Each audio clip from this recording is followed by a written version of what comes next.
चलिए friends, question number 11 देखते हैं। क्वेश्चन नंबर 11 IES 2016 में पूछा गया क्वेश्चन है। क्वेश्चन क्या कहता है, आपको यहाँ पर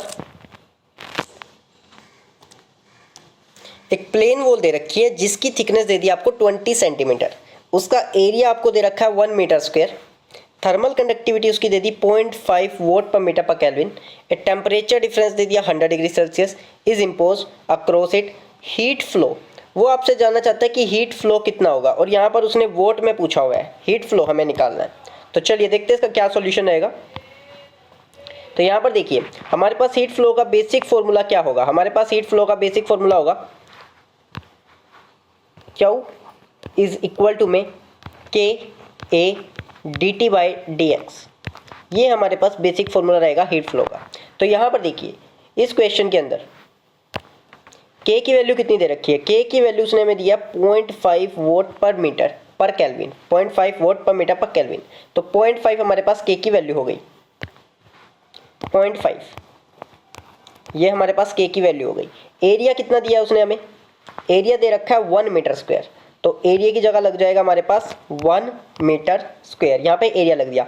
dt यानी कि change in temperature, change in temperature कितना दिया है, temperature difference 100 degree Celsius, 100 degree Celsius का टेम्परेचर डिफरेंस है। तो यहाँ पर 100 डिग्री सेल्सियस टेम्परेचर डिफरेंस हो गया। dx यहाँ पर एलिमेंट, यहाँ पर थिकनेस क्या है, dx बेसिकली थिकनेस है 20 सेंटीमीटर थिक, 20 सेंटीमीटर यानी कि 0.2 मीटर। यहाँ से हमारे पास पॉइंट से पॉइंट कैंसल आउट हो गया, 2 से ये हमारे पास किस पे 50 पे कैंसल, और यहाँ से हमारे पास क्या आ गया 50, 5 दा 25, और ये आंसर किस में आएगा वोट में। तो ये हमारे पास इसका राइट ऑप्शन हो गया 250 वोट। तो यहाँ पर देखिए 250, डी इसका राइट आंसर हो जाएगा। 11th का हमारे पास क्या आ गया डी। चलिए क्वेश्चन नंबर 12 देखते हैं। क्वेश्चन नंबर 12, क्वेश्चन नंबर 12 हमसे पूछा गया है IES 2015 का ये क्वेश्चन है। यहां पर देखिए क्या कहता है, यहां पर हमें कहता है कि there is a uniform distributed source of heat present in a plane wall. एक प्लेन वॉल है जिसके अंदर देखिए, जैसे कि आपके पास ये एक प्लेन वॉल है और इसके अंदर कहीं पर हीट जनरेशन का सोर्स होगा जहां से हीट जनरेट होगी, और वो हीट जनरेट कैसे होती है, heat generate per unit volume होती है। तो यहाँ पर देखिए उसने हमें कह दिया है जो वन साइड है वो at x is equal to 0 पे है, उसको इंसुलेट कर दिया, insulate, and other side at x is equal to में L is expose to ambient temperature T infinity. इसका मतलब क्या हुआ, देखिए इसका मतलब ये हुआ कि जो आपके पास प्लेन वॉल है, प्लेन वॉल, इसके इस सरफेस को तो उसने इंसुलेट कर दिया है, ये सरफेस उसका इंसुलेटेड है, और यहाँ का जो टेम्परेचर है उसको T इन्फिनिटी पर उसने उसको डाल रखा है। ये वाला यहाँ पर अंदर इसके हीट जनरेशन होगा, हीट जनरेशन। उसके बाद देखिए हीट ट्रांसफर कोफिशिएंट H दे रखा है। Assuming constant thermal conductivity, steady state and one dimensional conduction. Steady state कह रहा है वो, स्टेडी स्टेट की बात हो चुकी है, and one dimensional conduction. Temperature of the wall is maximum at x is equal to, temperature जो मैक्सिमम होगा वो कहाँ पर होगा, at x is equal to, मतलब ये है at x is equal to में 0 और ये है at x is equal to में l। तो वो टेम्परेचर जानना चाहता है कि यहाँ टेम्परेचर मैक्सिमम होगा, यहाँ होगा, यहाँ होगा। ये धीरे धीरे ये x की डायरेक्शन में, इस डायरेक्शन में विड्थ जो है वो इंक्रीज हो रही है। तो यहाँ पर देखिए आपकी जो कंडीशन है, पहले तो आप कंडीशन को यहाँ पर देखिए, वो कहता है कि स्टेडी स्टेट है, वन डायमेंशनल है, steady state one dimensional heat का जनरेशन हो रहा है। तो यहाँ पर देखिए स्टेडी स्टेट वन डायमेंशन, कैसी आपके पास टेम्परेचर प्रोफाइल, तो उसके लिए हमारे पास अगर मैं इसकी इक्वेशन बनाता हूँ, इक्वेशन स्टेडी स्टेट होनी चाहिए, वन डायमेंशनल होनी चाहिए। तो क्या होगा इसका, डी स्क्वेयर टी अपॉन में डी एक्स का स्क्वेयर, ये हो गया वन डायमेंशनल, प्लस का q divided by k, Q divided by k, that should be equal to में स्टेडी, स्टेडी का मतलब ये इक्वल टू में किसके होगा, 0 के इक्वल होगा। अब यहाँ पर देखिए उसने इस सरफेस को इंसुलेट कर रखा है, इस सरफेस को उसने क्या कर दिया, इंसुलेट कर दिया। मतलब क्या कि यहाँ से कोई भी कन्वेक्शन नहीं हो पाएगा, हीट का कोई भी कन्वेक्शन हो नहीं पाएगा। और अगर कन्वेक्शन नहीं होगा तो कंडक्शन भी नहीं हो सकता, क्योंकि अगर सिर्फ अगर कन्वेक्शन कैंसिल होता है और कंडक्शन हो तो यहाँ पर टेम्परेचर बढ़ना शुरू हो जाएगा, यहाँ पर हीट कंडक्ट होगी, वो आगे कन्वेक्शन के थ्रू जा तो पाएगी नहीं, तो वो यहाँ पर इस जगह पर इकट्ठी होती रहेगी और टेम्परेचर बढ़ना शुरू हो जाएगा। लेकिन स्टेडी स्टेट कही है तो कन्वेक्शन जीरो हो गया, कन्वेक्शन जीरो हो गया तो कंडक्शन भी जीरो हो गया। और कंडक्शन का हमारे पास बेसिकली फॉर्मूला क्या होता है, कंडक्शन का हमारे पास बेसिकली फॉर्मूला होता है K इज इक्वल टू में k A D T by q is equal to में k A D T by D x. ये हमारे पास होता है, ये हमारे पास जीरो है कंडक्शन के लिए, तो ये हो गया zero which is equal to में k A D T by D x, और ये आपके पास यहाँ से क्या k और a इक्वल टू जीरो है, ये अपोन में जाएंगे तो dt बाई डी एक्स आपके पास ऑटोमेटिकली जीरो निकल कर आ जाएगा। और यानी कि इसका फर्स्ट डेरिवेटिव जीरो आ रहा है, मतलब क्या, टेम्परेचर यहाँ पर होगा मैक्सिमम, टेम्परेचर क्या होगा यहाँ पर टेम्परेचर जो होगा ना वो मैक्सिमम टेम्परेचर होगा at x is equal to में जीरो, इंसुलेटेड सरफेस पे। तो यहाँ पर देखिए इस पॉइंट पर टेम्परेचर मैक्सिमम होगा क्योंकि ये इंसुलेटेड है, तो x इज इक्वल टू में जीरो पे आपको टेम्परेचर क्या मिल रहा है, टेम्परेचर आपको मैक्सिमम टेम्परेचर मिल रहा है। तो यहाँ पर a इसका राइट आंसर हो जाएगा 12th का a, बिल्कुल सही होगा। चलिए क्वेश्चन नंबर 13 देखते हैं।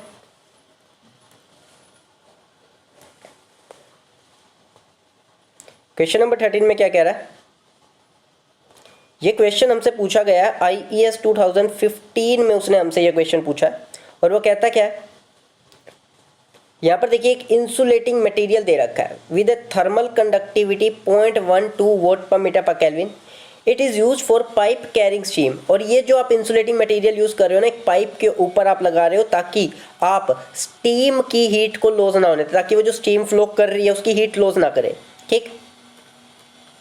यहाँ पर वो कहता है local coefficient of heat transfer H to the surrounding, वो उसने आपको दे दिया है 4 watt per metre square per kelvin. In order to provide effective insulation, अगर मैं इफेक्टिव इंसुलेशन करना चाहता हूँ, minimum outer diameter of the pipe कितना होना चाहिए, मिनिमम आउटर डायमीटर। अब देखिए अगर आपको इफेक्टिव इंसुलेशन करना है, इफेक्टिव इंसुलेशन मतलब क्या कि आप इंसुलेशन करें और हीट लॉस ना हो, हीट लॉस कम हो जाए, तो आपको क्रिटिकल रेडियस ऑफ इंसुलेशन तक जाना होगा। आपका जो इंसुलेशन होना चाहिए वो क्रिटिकल रेडियस ऑफ इंसुलेशन तक होना चाहिए, क्योंकि अगर insulation critical radius of insulation से कम होगा तो अगर आप इंसुलेशन ऐड करते हो तो उससे हीट लॉस बढ़ेगा। हमें हीट लॉस को कम करना है, तो सबसे पहले हमें क्रिटिकल रेडियस ऑफ इंसुलेशन तक करना होगा। तो क्रिटिकल रेडियस, अब देखिए ये ना क्या है, आपके पास इंसुलेटिंग मटेरियल पाइप के बारे में बात हुई है, पाइप होगी एक सिलेंड्रिकल, तो क्रिटिकल रेडियस ऑफ इंसुलेशन हम किसके लिए लगाएंगे, सिलेंड्रिकल के लिए लगाएंगे, सिलेंड्रिकल के लिए। और सिलेंड्रिकल के लिए क्रिटिकल रेडियस ऑफ इंसुलेशन का फॉर्मूला क्या होता है,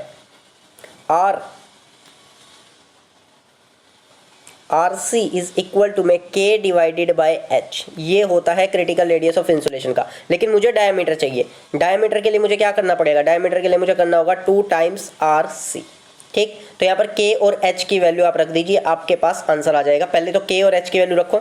K कितना है यहाँ पर, देखिए K दे रखा है 0.12 watt per metre per kelvin, 0.12, ध्यान रखिएगा 0.12।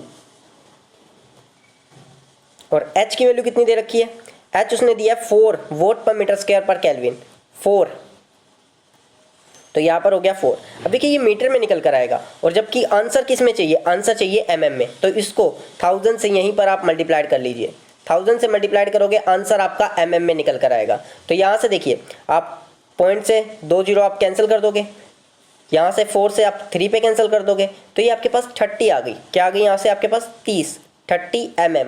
लेकिन ये रेडियस आई है, आपको डायमीटर चाहिए, तो 2 मल्टीप्लाइड बाय 30, ये कितना हो जाएगा आपके पास, ये आंसर आपके पास आ जाएगा 60 mm। Answer come out to be 60 mm, आपके पास राइट आंसर आ जाएगा। तो यहाँ पर 60 mm इसका राइट आंसर होगा, 13th का बी आंसर हो जाएगा। अब देखते हैं क्वेश्चन नंबर 14।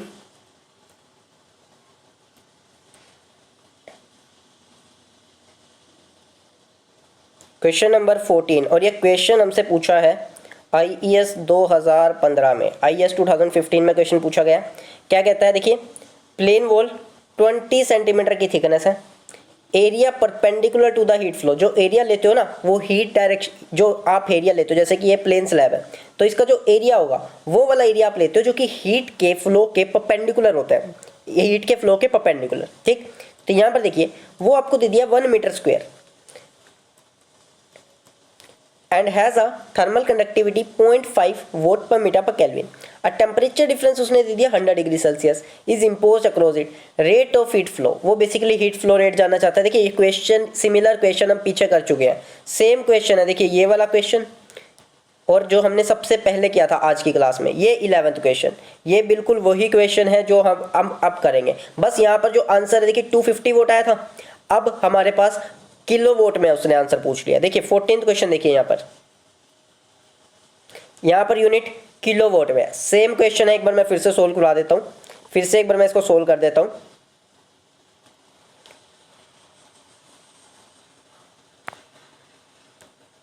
चलिए एक बार फिर से इसको देख लेते हैं। तो हमें क्या निकालना है, हीट फ्लो रेट निकालना है। तो Q किसके इक्वल हो जाएगा, तो हमारे पास Q हो जाएगा K A dt by D X, K A D T by D X. तो यहाँ पर देखिए K की वैल्यू कितनी दे रखी है उसने, K की वैल्यू हमें साफ साफ दे रखी है 0.5। ये देखिए यहाँ पर 0.5 उसने हमें K की वैल्यू दे दिया, तो 0.5। एरिया कितना दे रखा है, एरिया हमें दे रखा है 1 मीटर स्क्वायर, एरिया हमारे पास हो जाएगा 1 metre square. Temperature d T by D x, d t temperature difference देखिए 100 डिग्री सेल्सियस, तो यहाँ पर आ जाएगा 100 डिग्री सेल्सियस अपॉन में डी एक्स कितना है 20 सेंटीमीटर की थिकनेस दे रखी है, 20 सेंटीमीटर थिकनेस यानी कि 0.2 हो जाएगा आपके पास।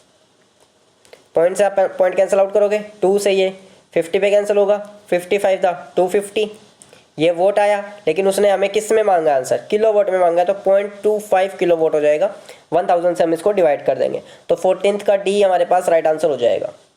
क्वेश्चन नंबर 15 देखते हैं।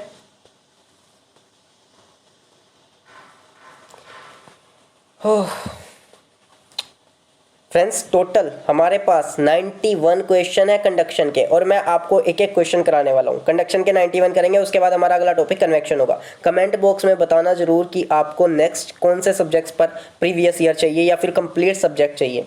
ठीक फ्रेंड्स, और चैनल को सब्सक्राइब कर देना, वीडियो को लाइक कर देना, मेरी काफ़ी हेल्प हो जाएगी। चलिए IES 2015 का ये क्वेश्चन है। IES 2015 में क्वेश्चन पूछा है, एक वॉल जिसकी कांस्टेंट थर्मल कंडक्टिविटी दे रखी है, temperature profile for heat conduction in the presence of heat source inside the wall. अगर वॉल के अंदर कोई हीट सोर्स प्रेजेंट हो तो उस केस में हमारे पास टेम्परेचर प्रोफाइल किस तरह की बनती है, वो ये जानना चाहता है। टेम्परेचर प्रोफाइल पूछ रहा है हमसे, तो यहाँ पर देखिए इसका कैसे अब सॉल्यूशन हम करते हैं। देखिए अगर आपके पास हीट सोर्स अवेलेबल है, मैं इसे 1 डायमेंशनल लेके चल रहा हूँ, 1 डायमेंशनल डी स्क्वायर एक्स, यहाँ पर हमारे पास हो जाएगा d square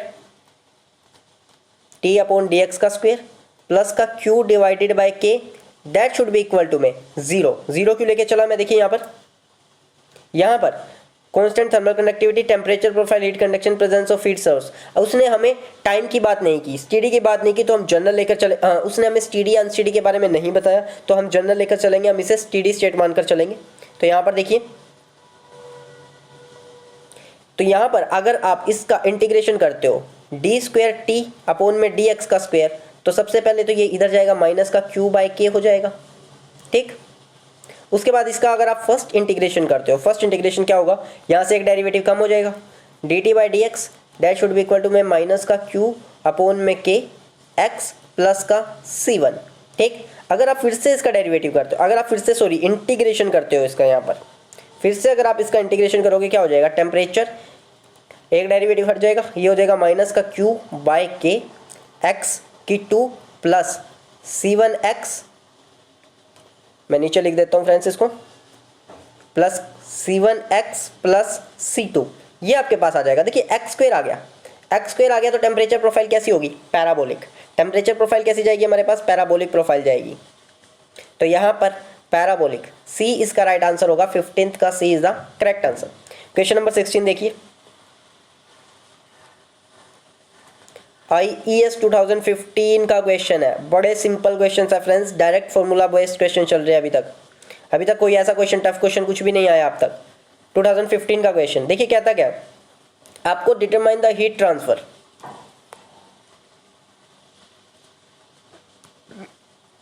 through a plane of length उसकी 4 मीटर दे दी, हाइट उसकी 3 मीटर दे दी, और थिकनेस आपको दे दी 0.2 मीटर। वो कहता है क्या, temperature of inner and outer surface are 150 degree Celsius and 90 degree Celsius. Thermal conductivity of the wall is 0.5 watt per metre per kelvin. वो कहता है determine heat transfer, heat transfer को डिटरमाइन करो और यूनिट देखिए कैसे दे रखी है, वोट में। तो आपके पास हीट निकालनी है आपको बेसिकली। तो सबसे पहले देखिए ये बात किसकी कर रहा है, प्लेन की बात कर रहा है, प्लेन की। तो एक प्लेन स्लैब बना लेते हैं पहले तो।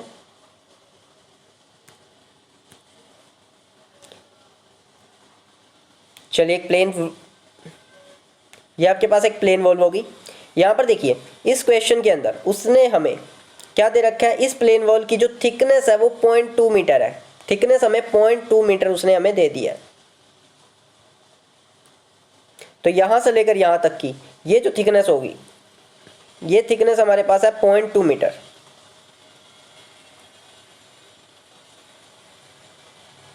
ठीक, उसके बाद यहाँ का टेम्परेचर देखिए 150 डिग्री सेल्सियस और 90 डिग्री, 150 और 90। तो यहाँ का टेम्परेचर मैंने मान लिया 150 डिग्री सेल्सियस और यहाँ का मैंने मान लिया 90 डिग्री सेल्सियस। और यहाँ से देखिए एरिया आपको कौन सा लेना है, एरिया दे रखा है आपको, देखिए लेंथ 4 मीटर और हाइट है 3 मीटर, 4 और 3। तो ये जो हाइट है ये हाइट उसने दे दी आपको 3 मीटर। ठीक, और जो लेंथ होगी, जो यहाँ पर जो लेंथ होगी वो है हमारे पास 4 मीटर, जो प्लेन ऑफ द पेपर है, प्लेन ऑफ द पेपर। तो यहाँ पर बेसिकली हीट फ्लो रेट का फॉर्मूला क्या रहेगा हमारे पास, हमारे पास हीट फ्लो रेट का फॉर्मूला क्या हो जाएगा, Q इज इक्वल टू में KA/dT/dx। देखिए फ्रेंड्स मैं यहाँ पर ना माइनस साइन को लेकर नहीं चल रहा। माइनस साइन क्यों नहीं ले रहा, क्योंकि मैं टेम्परेचर इनिशियल माइनस फाइनल लेकर चलूंगा। K की वैल्यू हमारे पास क्वेश्चन में कितनी है, K की वैल्यू हमारे पास दे रखी है उसने 0.5 watt per metre per kelvin, 0.5। तो यहाँ पर आप 0.5 रख दीजिए। एरिया क्या हो जाएगा, एरिया हो जाएगा 4 मीटर मल्टीप्लाइड बाय 3 मीटर यानी कि 12 मीटर। तो यहाँ पर 12 मीटर हो गया, 4 multiplied by 3 12 multiplied by change in multiplied by temperature difference. Temperature difference देखिए कितना है, 150 है और 90 है। 150 माइनस 90 60 हो जाएगा, 60 अपॉन में dx यानी कि थिकनेस कितनी दे रखी है हमें, थिकनेस हमें उसने दी है 0.2 मीटर। तो यहाँ पर आ जाएगा हमारे पास 0.2 मीटर। देखिए पॉइंट से पॉइंट डायरेक्ट कैंसिल आउट हो रहा है, 2 से हमारा ये 30 पे कैंसिल आउट हो जाएगा। ठीक, अब ये 12 5 था 60, 60 मल्टीप्लाइड बाई 3 180, 180 और 0, तो ये आ जाएगा हमारे पास 1800 वोट। ये हमारे पास क्या बन जाएगा फ्रेंड्स, ये बन जाएगा हमारे पास 1800 वोट। हमारे पास राइट आंसर आ जाएगा 1800 वोट। तो यहाँ पर राइट आंसर देखिए 1800, ए ऑप्शन इसका राइट आंसर हो जाएगा। 16th का A is the right answer. Question number 17 देखते हैं। स्टेटमेंट बेस्ड क्वेश्चन आ गया। क्वेश्चन पूछा गया हमसे IES 2014 का ये क्वेश्चन है, 2014 में हमसे पूछा है। क्वेश्चन क्या कहता है देखिए, the conduction heat diffuses a material when the material has, जो कंडक्शन हीट होगी वो डिफ्यूज होगी। डिफ्यूज कब, डिफ्यूज मतलब कि ज़्यादा से ज़्यादा फैलेगी। कब फैलेगी वो, when the material has, material की थर्मल कंडक्टिविटी ज़्यादा हो, लो डेंसिटी हो, हाई स्पेसिफिक हीट हो या फिर हाई विस्कोसिटी। और नीचे दे दिया which of the following are correct, यहाँ पर कौन कौन सी स्टेटमेंट करेक्ट है, तो वो हमसे ये जानना चाहता है। देखिए यहाँ पर बेसिकली डिफ्यूजेज यानी कि थर्मल डिफ्यूजिविटी अल्फा की बात होगी। तो अल्फा आपके पास क्या होता है, अल्फा होता है आपके पास K अपॉन में रो Cp। अब ये K क्या होता है, K थर्मल कंडक्टिविटी मटेरियल की प्रॉपर्टी है जिसके थ्रू हीट कंडक्ट कर रही है। रो क्या है, डेंसिटी, और Cp क्या है, Cp कितनी अमाउंट जो आप per unit temperature per unit degree Celsius temperature increase करने के लिए या डिक्रीज करने के लिए कितनी हीट देनी पड़ेगी या निकालनी पड़ेगी। ठीक, तो स्पेसिफिक हीट आपके पास हो जाएगा।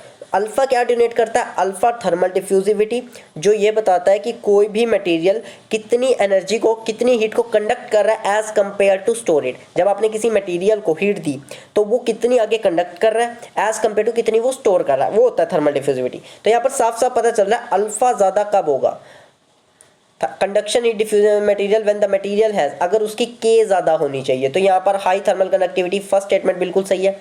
उसका रो यानी ये डेंसिटी कम होनी चाहिए, लो डेंसिटी होनी चाहिए, बिल्कुल सही। लो डेंसिटी कम होगी तभी तो अल्फा ज़्यादा होगा। Cp की वैल्यू कम होनी चाहिए, Cp कम होगा तभी तो अल्फा आपके पास ज़्यादा आएगा। तो आपके पास Cp भी क्या होना चाहिए, Cp भी आपके पास कम होना चाहिए। यहाँ पर दे रखा हाई स्पेसिफिक हीट, ये गलत है आपके पास, और विस्कोसिटी से तो कोई फर्क ही नहीं पड़ता। तो यहाँ पर हमारे पास कौन कौन सी स्टेटमेंट सही है, यहाँ पर हमारे पास पहली 2 स्टेटमेंट सही हो जाएगी। फर्स्ट स्टेटमेंट सही होगी और सेकेंड, तो यहाँ पर 1 और 2। तो ए इसका राइट ऑप्शन हो जाएगा। ए हमारे पास राइट आंसर आएगा 17th का ए। क्वेश्चन नंबर 18 देखिए, बहुत सिंपल 2 नंबर का क्वेश्चन पूछा है और ये पूछा गया IES 2014 में। 2014 का क्वेश्चन पूछा गया। क्वेश्चन क्या कहता है देखिए, in the equation of Fourier law of heat conduction, heat conduction ये फोरियर लॉ हमें दे रखा है, heat flow through a body per unit time is minus का KA/DT/dx, ये उसने हमें दे दिया। वो यहाँ पे कहता था कि नेगेटिव साइन लगा हुआ है, the negative sign of K in this equation is to take care of. आपने ये नेगेटिव साइन क्यों लगाया, वो ये जानना चाहता है, नेगेटिव साइन लगाने का रीज़न जानना चाहता है। अब देखिए यहाँ पर मैं आपको इसका एक एग्जैक्ट रीज़न बताता हूँ कि नेगेटिव साइन किस लिए लगाया जाता है। देखिए सपोज कीजिए ये आपकी एक प्लेन वॉल मैंने ले ली, यहाँ पर ये एक प्लेन वॉल मैंने ले ली। अब क्या होगा, हीट इस डायरेक्शन में कंडक्ट कर रही है। यहाँ का टेम्परेचर मैंने ले लिया T1, यहाँ का टेम्परेचर मैंने ले लिया T2 और यहाँ पे इस पॉइंट को मैंने बोल दिया x1 और ये पॉइंट मैंने बोल दिया x2। ठीक, अगर मैं हीट फ्लो का फॉर्मूला लगाता हूँ यहाँ पर बेसिकली, तो Q इज इक्वल टू में देखिए KA, उसके बाद आता है टेम्परेचर ग्रेडियंट जो कंडक्शन में होता है ना, जो फोरियर लॉ ऑफ कंडक्शन कहता है कि जो हीट फ्लो होगा वो directly proportional to temperature gradient होगा। Temperature gradient, heat flux. Temperature gradient क्या होता है, टेम्परेचर ग्रेडियंट यानी कि इस डायरेक्शन में आप हीट कंडक्ट कर रहे हो तो चेंज इन टेम्परेचर अपॉन में चेंज इन जो भी आपके डायमेंशन जो भी चेंज हो रही है थिकनेस, तो यहाँ पर होगा T2 माइनस T1 अपॉन में T2 माइनस T1 अपॉन में x2 माइनस x1 क्योंकि आप इसी डायरेक्शन में जा रहे हो। ठीक, लेकिन यहाँ पर जो T2 है ना वो T1 से कम होगा क्योंकि हीट फ्लो करती है हाई टेम्परेचर से लो टेम्परेचर, तो T1 ज़्यादा है T2 कम है, तो यहाँ पर आपके पास ना नेगेटिव साइन निकल कर आएगा, इस पोर्शन से नेगेटिव साइन निकल कर आएगा। उसे काउंटर बैलेंस करने के लिए हम पहले से यहाँ पर नेगेटिव साइन लगा देते हैं ताकि हमारे पास जो हीट फ्लो आए वो नेगेटिव ना आए। तो यहाँ पर देखिए इसका राइट आंसर क्या बनता है, decreasing temperature along the direction of increasing thickness. जैसे जैसे थिकनेस इस डायरेक्शन में बढ़ रही है टेम्परेचर डिक्रीज करता है, तो 18th का ए सही होगा। बी देखिए क्या कह रहा है, increasing temperature along the direction of increasing thickness. जिस डायरेक्शन में थिकनेस बढ़ गया क्या उस डायरेक्शन में टेम्परेचर बढ़ता है, ऐसा कभी नहीं होता, तो बी ऑप्शन गलत ही हो गया यहाँ पर। कांस्टेंट टेम्परेचर अलोंग, अगर टेम्परेचर कांस्टेंट होगा हीट फ्लो ही क्यों करेगी, और ऑल ऑफ द अबव भी नहीं है, तो यहाँ पर हमारे पास इसका राइट ऑप्शन क्या बनेगा, हमारे पास इसका राइट ऑप्शन बनता है ए, इसका राइट आंसर बनता है 18th का ए। IES 2014 का ये क्वेश्चन है। क्वेश्चन नंबर 19 देखते हैं।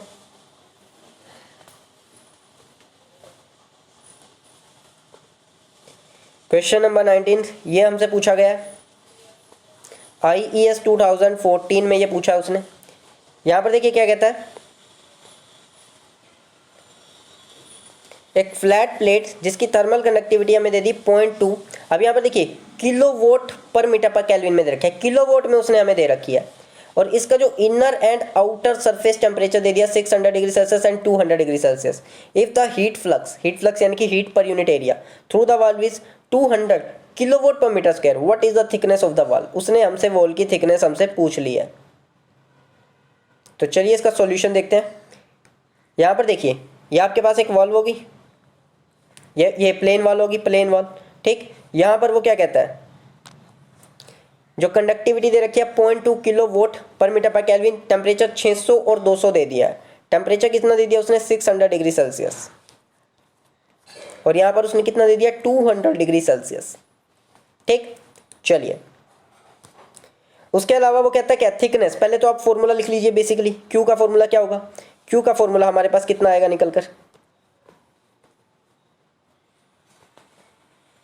Q इज इक्वल टू में KA/DT/dx। लेकिन उसने यहाँ पर हमें हीट फ्लक्स दे रखा है, हीट फ्लक्स, तो ये एरिया चला जाएगा अपॉन में, तो ये हो जाएगा Q divided bye A KDT/dx। ये हमारे पास हो जाएगा बेसिक फॉर्मूला। ठीक, मुझे ये dx चाहिए, तो मैं इसकी वैल्यू यहाँ पर रख दूंगा, तो dx, तो बेसिकली देखिए क्या होगा, dx ऊपर चला गया, dx आ जाएगा ऊपर, ये हो जाएगा KDT अपॉन में Q पर unit area, Q divided by area, ये मेरे पास आ जाएगा। तो यहाँ से देखिए K की वैल्यू कितनी दे रखी है उसने, K हमें दिया 0.2 किलोवोट पर मीटर पर केल्विन, 0.2 है, तो यहाँ पर 0.2 मल्टीप्लाइड बाय 1000 करना पड़ेगा क्योंकि वो किलो दे रखी है। टेम्परेचर डिफरेंस कितना है मेरे पास 600 minus 200 that is 400 degree Celsius. ठीक, Q divided by area, heat flux 200 kilowatt पर मीटर स्क्वायर, 200 मल्टीप्लाइड बाय 1000। ठीक, ये मेरे पास 400 है, तो 1000 से मेरा 1000 कैंसिल आउट हो रहा है, 200 से मेरा ये 2 पे ये कैंसिल आउट हो गया, तो मेरे पास क्या आ गया, यहाँ से मेरे पास 0.4 किस में आएगा, ये मीटर में निकल कर आएगा, 0.4 मीटर। आंसर किस में चाहिए, सेंटीमीटर में। 0.4 निकल के आया ना, तो 0.4 को 100 से मल्टीप्लाइड कर दो, 100 से जैसे ही मल्टीप्लाइड कर दूंगा पॉइंट से पॉइंट कैंसिल आउट होगा, तो ये मेरे पास 40 सेंटीमीटर आंसर आ जाएगा, 40 सेंटीमीटर। डी इसका राइट ऑप्शन हो जाएगा, 40 सेंटीमीटर। चलिए क्वेश्चन नंबर 20 देखते हैं।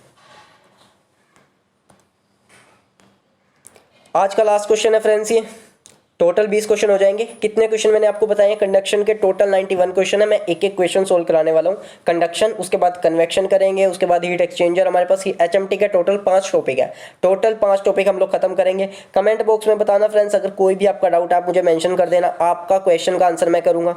ठीक, और सब्जेक्ट बताइएगा कि आप कौन सा सब्जेक्ट चाहते हो नेक्स्ट। चलिए, IAS 2014 में पूछा गया, बहुत ही सिंपल क्वेश्चन है, 2 मार्क्स का। देखिए क्या है क्वेश्चन। बेसिकली वो आपसे पूछ रहा है the Poisson equation of general conduction heat transfer applies to the case. Poisson equation वो पूछ रहा है। पॉइजन इक्वेशन क्या होती है, देखिए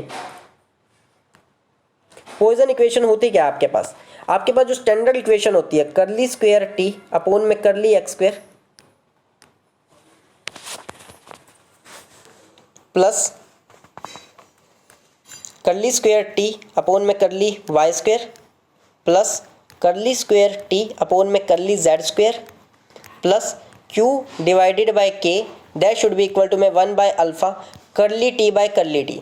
देखिए पॉइजन, अब पॉइजन इक्वेशन में क्या होता है, स्टेडी इक्वेशन होती है। स्टेडी इक्वेशन, दिस फैक्टर आपके पास 0 होता है पॉइजन इक्वेशन में, ये टर्म आपके पास 0 हो जाएगी। तो पॉइजन इक्वेशन एक स्टेडी स्टेट इक्वेशन होगी जिसमें हीट का जनरेशन होगा। स्टेडी स्टेट इक्वेशन जिसमें हीट का जनरेशन होगा, तो स्टेडी स्टेट हीट कंडक्शन होगी जिसमें हीट का जनरेशन हो, तो 20 का ए ऑप्शन होगा। यहाँ पर देखिए विदाउट हीट जनरेशन दे रखा है, तो बी ऑप्शन तो नहीं होगा, क्योंकि हीट जनरेशन, देखो अगर स्टेडी स्टेट होगी और कोई हीट भी जनरेट ना हो, तब तो वो लैप्लास इक्वेशन बन जाती है। उस केस में वो क्या बन जाता है फ्रेंड्स, उस केस में वो लैप्लास इक्वेशन। कैसे Laplace equation, curly square t by curly x square plus curly square t by curly Y square plus curly square t by curly Z square that should be equal to में 0। ये एक Laplace equation होती है, ठीक, जिसमें heat का भी generation नहीं होगा और जिसमें कोई हीट का जनरेशन नहीं है और स्टेडी स्टेट है, दैट इज लैप्लास इक्वेशन। ऊपर वाली जो पॉइजन इक्वेशन पूछी है, तो इसका ए ऑप्शन हमारे पास राइट आंसर आएगा। तो steady state heat conduction with heat generation, 20 का ए ऑप्शन राइट आंसर हो जाएगा। तो फ्रेंड्स हमने 20 क्वेश्चन यहाँ पर कवर कर लिए। अगली वीडियो में मैं आपको नेक्स्ट 21 से आगे क्वेश्चन शुरू कराऊंगा। आई होप आपकी काफ़ी हेल्प होगी। ये जो मैंने इनिशिएटिव स्टार्ट किया है, जो मैं प्रीवियस ईयर स्टार्ट कर रहा हूँ ESC के, इनसे आपको बहुत ज़्यादा हेल्प मिलेगी। कमेंट बॉक्स में बताना कि आपको वीडियो कैसी लगी, और अपनी क्वेरी, अपने डाउट जो भी आप मुझसे पूछना चाहते हो, आप कमेंट बॉक्स में मेंशन कर देना फ्रेंड्स, आपका आंसर मैं कर दूंगा। Okay friends, thank you.